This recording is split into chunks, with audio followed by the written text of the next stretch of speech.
Rajahmundry MP అభ్యర్థిగా పోటీ చేస్తున్న బీజేపీ రాష్ట్ర అధ్యక్షురాలు దగ్గుపాటి పురంధేశ్వరి విజయానికి కృషి చేసి 3 లక్షల మెజారిటీని గిఫ్ట్గా ఇస్తామని వైఎస్ఆర్సీపీ నగర యువజన విభాగం మాజీ అధ్యక్షుడు మరుకుర్తి నరేష్ కుమార్ యాదవ్ ప్రకటించారు. కుళ్ళు కుతంత్రాలతో నిండిపోయిన వైసీపీ నుంచి బయటకు వచ్చి బీజేపీలో చేరినందుకు ఎంతో ఆనందంగా ఉందన్నారు. ఇటీవల వైసీపీకి గుడ్ బై చెప్పిన నరేష్ కుమార్ తన అనుచరులు, మిత్రులు, శ్రేయోభిలాషులతో కలిసి ఊరేగింపుగా బీజేపీ ఆఫీస్కు చేరుకున్నారు. రాజమండ్రి జిల్లా బీజేపీ అధ్యక్షుడు బొమ్మల దత్తు తదితరులు సాదర స్వాగతం పలికారు.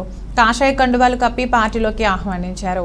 ఈ సందర్భంగా నరేష్ కుమార్ యాదవ్ మాట్లాడుతూ భారత్ను విశ్వగురువుగా నిలపడానికి, సనాతన ధర్మాన్ని విశ్వవ్యాప్తంగా చాటుతూ అన్ని దేశాల అధినేతలతో కీర్తించబడుతున్న నరేంద్ర మోదీ నాయకత్వంలో భారత్ సాధిస్తున్న పురోగతిని గుర్తించి తన కుటుంబ సభ్యులు, మిత్రులతో కలిసి బీజేపీలో చేరుతున్నట్లు చెప్పారు.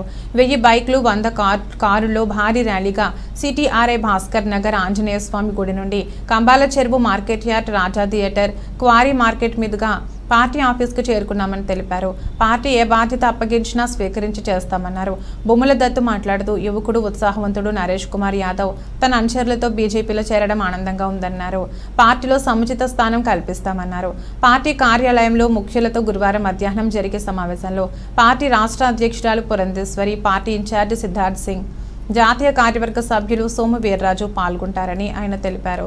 ఈ సందర్భంగా పార్టీలో చేరాలని సూచించామని, అయితే మంచి రోజు కావడంతో పార్టీ ఆఫీస్కు వస్తామని చెప్పి నరేష్ కుమార్ యాదవ్ వచ్చారని దత్తు వివరిస్తూ సాదరంగా పార్టీలోకి ఆహ్వానిస్తున్నామన్నారు. నరేష్ కుమార్ యాదవ్తో పాటు తిక్కన వీర వెంకట్రావు, తిక్కన వంశీ, తిక్కన కృష్ణ, మరుకుర్తి శ్రీను, పంచిగట్ల వీర్రాజు, సాయి, అంకం అయ్యన్న, సాయి, అనిల్, లోకేష్, సాగర్, దుర్గా, నాగలక్ష్మి, వంశీ, అనిల్, బద్రి, పిల్లి చిన్న, మిత్రులు బీజేపీలో చేరారు. బీజేపీ నాయకులు పరిమి రాధాకృష్ణ, రేలంగి శ్రీదేవి, కె హారిక, కాలిపు సత్య సాయిరాం, బేతిరెడ్డి ఆదిత్య తదితరులు నరేష్ కుమార్ యాదవ్ బృందానికి అభినందనలు తెలిపారు.